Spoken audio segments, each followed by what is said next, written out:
السلام علیکم ورحمۃ اللہ وبرکاتہ۔ اعوذ باللہ من الشیطان الرجیم، بسم اللہ الرحمن الرحیم۔ ناظرین، بات چل رہی ہے مسلمانوں کے زوال کی۔ زوال کی اصل وجہ میں یہ بتانا چاہتا ہوں کہ مسلمانوں نے قرآن کریم کو پس پش ڈال دیا ہے، اس کی صحیح معنوں میں تلاوت نہیں کرتے، اس کے معنوں کو سمجھنے کی کوشش نہیں کرتے، کیونکہ یہ تو مسلمانوں کی ہدایت کے لیے، رہنمائی کے لیے اللہ تعالیٰ نے بھیجا تھا۔ لیکن آج کے سیاستدان، مولوی یا دوسرے علماء یا دوسرے اسکالر، وہ سب اپنے پیٹ کے پیچھے پڑے ہوئے ہیں، ان کو اسلام کے ساتھ کوئی ہمدردی نہیں ہے۔ جن میں یہ مختلف فرقے جو بنائے گئے ہیں، وہ ان کے مختلف علماء نے مختلف معنی ان کو بتا کر ایک دوسرے سے دور کر دیا ہے۔ تو اس کے اختلافی جو آیات ہیں وہ میں نکال کر کوشش کرتا ہوں کہ آپ اس پر غور کرنا شروع کر دیں۔ آپ اس کو، قرآن مجید کو اچھی طرح پڑھیں اور اس کے معنوں پر غور کریں، پھر اس کی تفسیر پر غور کریں۔ تفسیریں مختلف ہیں، جو تفسیر سب سے اعلیٰ ہے آپ وہ پڑھیں، جو اس زمانے میں ان اختلافات کا جس میں حل ہے، وہ تفسیر ہے اس دنیا میں۔ اگر آپ پڑھنا چاہیں، وہ تفسیر کبیر ہے، حضرت مرزا بشیر الدین محمود احمد کی لکھی ہوئی۔ ان میں یہ سب اختلافات کا حل بتایا گیا ہے۔ مثال کے طور پر آج ایک آیت پر غور کرتے ہیں، جن میں جس کو یہ مولوی نہیں مانتے، یہ کہتے ہیں یہ ہمارے لیے نہیں ہے، یہ پرانے زمانے کے لیے تھی، جو وقت گزر گیا۔ حالانکہ یہ آیت رسول کریم صلی اللہ علیہ وآلہ وسلم پر اتری، اور اس آیت میں جو اس کا ترجمہ ہے وہ اس کی امت کے لیے ہے، اس کے بعد کے آنے والے مسلمین کے لیے ہے۔ تو یہ آیت ہے سورہ اعراف کی، رکوع نمبر 4 میں ہے، یا بنی آدم، اعوذ باللہ من الشیطان الرجیم، بسم اللہ الرحمن الرحیم، یا بنی آدم اما یاتینکم رسول منکم یقصون علیکم آیاتی فمن اتقی واصلح فلا خوف علیہم ولا هم یحزنون۔ یعنی اے بنی آدم،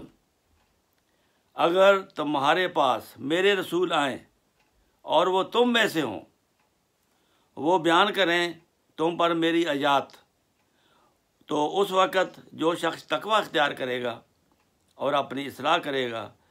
تو ایسے لوگوں پر کسی قسم کا خوف غالب نہیں آئے گا اور نہ وہ غم زدہ ہوں گے۔ اب دیکھیں، یہ آیت رسول کریم صلی اللہ علیہ وسلم پر اتری، اور آپ نے اپنی امت کے لیے اس کو محفوظ کیا، کیونکہ یہ ایک نصیحت تھی آپ کی امت کے لیے۔ بنی آدم کا مطلب ہوتا ہے اے آدم کی اولاد۔ آدم کی اولاد رسول کریم صلی اللہ علیہ وسلم اپنے زمانے کے آدم، پہلے آدم تو گزر چکے، ان کو بھی فرمایا تھا کہ جب تمہارے پاس ہدایت آئے تو تم بھی مان لینا۔ اور یہ قرآن شریف رسول کریم صلی اللہ علیہ وسلم پر اترا، اور یہ آیت آپ کی امت کے لیے ایک نصیحت تھی کہ اس کے سیاق و سباق سے یہ ہمیں پتہ چلتا ہے کہ حضرت صلی اللہ علیہ وآلہ وسلم کے بعد کے لوگ مراد ہیں۔ گویا حضرت صلی اللہ علیہ وسلم کی زبان سے اللہ تعالیٰ لوگوں سے خطاب فرما رہا ہے کہ اے لوگو، اگر تمہارے پاس میرے رسول آئیں جو تم پر میری آیتیں پڑھیں، تقوی اختیار کرنا انہیں مان کر اپنی اصلاح کرنا، اگر تم ایسا کرو گے تو تمہیں کوئی خوف اور غم نہیں ہوگا۔ تو یہ سوائے اس زمانے میں حضرت مرزا غلام احمد قادیانی نے امتی نبی ہونے کا دعویٰ کیا، اور انہوں نے اس کا انکار کر دیا، حالانکہ یہ آیت بتا رہی ہے کہ رسول کریم صلی اللہ علیہ وسلم کو اللہ تعالیٰ نے یہ آیت اتار کر امت کو یہ سمجھایا تھا کہ اگر تمہارے پاس تم میں سے رسول آئیں تو تم میں سے تھا ایک، وہ عیسیٰ علیہ السلام کا مسئلہ بھی حل ہو جاتا ہے۔ اگر تم میں سے نہ کہتے تو پھر ہو سکتا ہے کہ شک میں پڑ جائیں کہ نہیں یہ امت موسیٰ کی امت کے نبی کی بات ہے، یہ حضرت عیسیٰ علیہ السلام کی بات ہے، عیسیٰ ابن مریم کی بات ہے، لیکن یہاں یہ نہیں نام لیا گیا، یہ کہا گیا ہے کہ تم میں سے۔ اس میں یہ نہیں کہا کہ جب بھی کہیں سے بھی کوئی نبی آئے تو مان لیں، نہیں، یہ پابندی ہے کہ تم میں سے، یعنی تم میں سے ہی وہ آئے گا، پچھلا فوت شدہ یا گزرا ہوا نہیں آئے گا۔ تو اس میں یہ مسئلہ بھی حل ہو گیا کہ عیسیٰ علیہ السلام نہیں آئیں گے، تم میں سے ہی وہ رسول آئے گا، وہ نبی آئے گا، امتی ہوگا، وہ اس قرآن کو ماننے والا ہوگا، اس قرآن کی وہ تشریح کرنے والا ہوگا، اس قرآن کی تعلیم کو آگے بڑھانے والا ہوگا۔ تو اس میں تو یہ صاف صاف کوئی زیادہ پیچیدہ بات نہیں ہے اگر غور کیا جائے اس آیت پر کہ یہ رسول کریم صلی اللہ علیہ وسلم پر اتری ہے اور امت کے لیے یہ ایک پیغام ہے۔ پہلی امتیں تو گزر چکی ہیں، ان کو کیا پیغام دینا تھا؟ پیغام تو آپ کے لیے ہے، لیکن علماء، جن کو علماء سو ہمیں کہنا چاہیے، وہ اصل بات نہیں لوگوں کو بتاتے، حالانکہ ان کو خود یہ سمجھ ہے، اتنے وہ بچے نہیں ہیں، چوچے نہیں ہیں کہ ان کو اس آیت کا یہ نہ پتہ ہو کہ یہ آیت رسول کریم صلی اللہ علیہ وسلم پر اتری ہے اور یہ امت محمدیہ کے لیے نصیحت ہے۔ اور اللہ تعالیٰ فرماتا ہے اگر یہ ایسی بات ہوتی، ان مولویوں کی بات سچی ہوتی، تو نبی کریم صلی اللہ علیہ وسلم اس وقت اپنی طرف سے کچھ کہہ دیتے کہ یہ آیت یہ آدم کی اولاد کے لیے ہے، تمہارے لیے نہیں ہے، تم آدم کی اولاد نہیں ہو، تم بھی آدم کی اولاد ہو، قیامت تک جو ہے وہ آدم کی اولاد ہی چلے گی۔ اس لیے یہ اس آیت کا انکار کرنا کہ نبی نہیں آئے گا، یہ سراسر اللہ تعالیٰ کی اور اس کے رسول صلی اللہ علیہ وسلم کی نافرمانی ہے۔ آپ اس کے لیے غور کریں، اس کو سوچیں اور سمجھیں، اور یہ نہیں کہ میں کہتا ہوں کہ آنکھیں بند کر کے آپ جو بھی رسول کا دعویٰ کرے اس کو مان لیں، اس کے دعویٰ کو پرکھیں، اس کی کتابیں لیں، جو وہ کہتا ہے اس پر غور کریں، وہ سمجھیں۔ اگر آپ صاف دل ہو کر، پاک دل ہو کر، دعا کے ساتھ یہ سمجھنے کی کوشش کریں گے، جو آپ پہلے حضرت نماز کے وقت جب آپ اللہ تعالیٰ کے حضور یہ دعا کرتے تھے، اہدنا الصراط المستقیم صراط الذین انعمت علیہم، تو یہی بات ہے۔ اگر رسول آ گیا ہے اور وہ کہتا ہے تو اس کی کتابیں پڑھو، اس پر تشدد نہ کرو، ٹھنڈے دل سے اس کا لٹریچر لو، اس کی باتیں سنو، اور اگر آپ کو یقین ہو جائے کہ یہ تو قرآن و حدیث سے باہر کوئی بات ہی نہیں کرتا،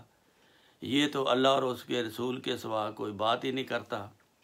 اور یہ تو اس کا تابع دار اور فرما بردار اور اس کی شریعت کو آگے بڑھانے والا، اور اس کی نعمت کو جو اللہ تعالیٰ نے